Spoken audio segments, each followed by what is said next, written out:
యేసయ్యా మా మనవిను యేసయ్యా ప్రత్యుత్తరమిమ్మయ్యా ఒక ఆశ ఉందయ్యా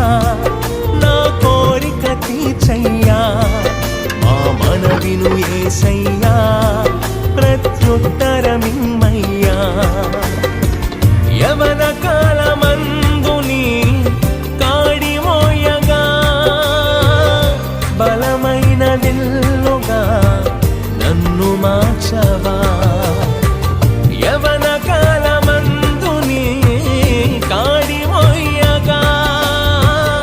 బలమైన విల్లుగా నన్ను మార్చవా ఒక ఆశ ఉందయ్యా నా కోరిక తీర్చయ్యా మా మనవిను యేసయ్యా